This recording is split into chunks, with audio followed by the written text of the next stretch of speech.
Welcome everybody to How Fast Will It Go, and today we're dealing with the 2018 McLaren 720S Coupé. Now this has 1031 horsepower, 744 pounds-feet of torque from a 4 litre twin turbocharged V8 engine. The car itself now weighs 2,624 pounds. It's got all-wheel drive and it can now do 0 to 60 in 1.709 seconds and 0 to 103.288 seconds. So yeah, this isn't by no means the most powerful McLaren we've had on this series, so I'm not expecting it to be the quickest of the 5 that we'll now have taken on when this is completed. So yeah, but still it should be far quicker than some of the vehicles that we've had on recently. So yeah, let's get out there and see what it can do. It's pretty damn quick in terms of acceleration, and it's going to have the handling to be able to deal with this power, because it's not all that much extra than it had originally. It's about 300 horsepower more thereabouts, so it's not reasonable to ask it to deal with this. So there's 240, 250, 255.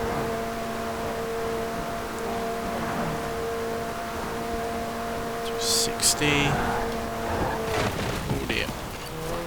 Coming to that corner, it's bound to slow us down anyway. But yeah, 260 miles an hour is still a fairly decent amount of speed, but it's still a massive 11 miles an hour slower than the Speedtail, also from McLaren. So yeah, it's still far and away the slowest McLaren that we've had, even if it is quicker than most, well, I say most, at least the last few weeks of vehicles that we've used.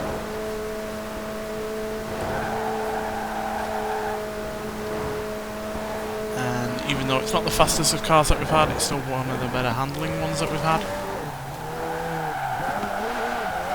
Especially given this was never meant for all-wheel drive. Even though there is some understeer, that's generally at slower speed, so which obviously we're not really going to be dealing with, so that's really rather a null point.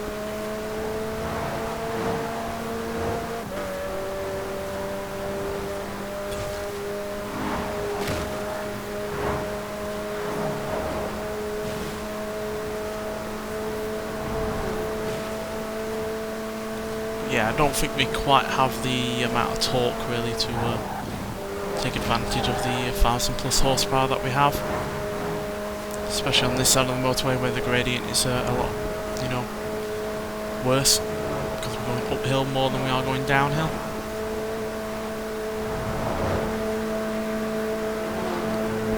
And yeah, the fact that we don't have even 800 pounds-feet of torque is really killing our acceleration chances.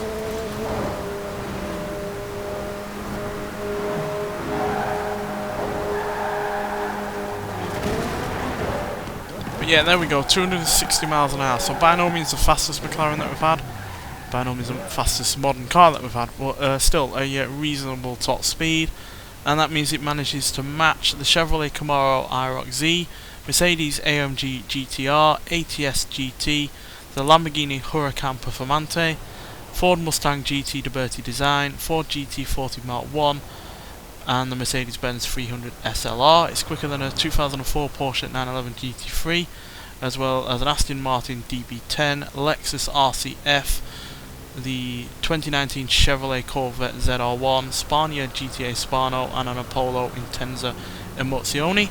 But like I said, it's 11 mile an hour off the Speedtail, which was recently, until now, the slowest McLaren that we had on this series. And it's also 13 miles an hour slower than the P1, 15 miles an hour slower than the F1 GT, and 21 miles an hour slower than the McLaren F1, which is currently our fastest McLaren, and actually the 4th fastest car that we've had on this series so far. So yeah, by no means as quick as those cars, but still it's a reasonable car. I do actually quite like this car in its stock form, so I'm glad at least it can manage to do a reasonable amount of speed. But yeah, you can do a lot better from McLaren. Nonetheless, thanks for watching, and I'll see you in the next one. Bye.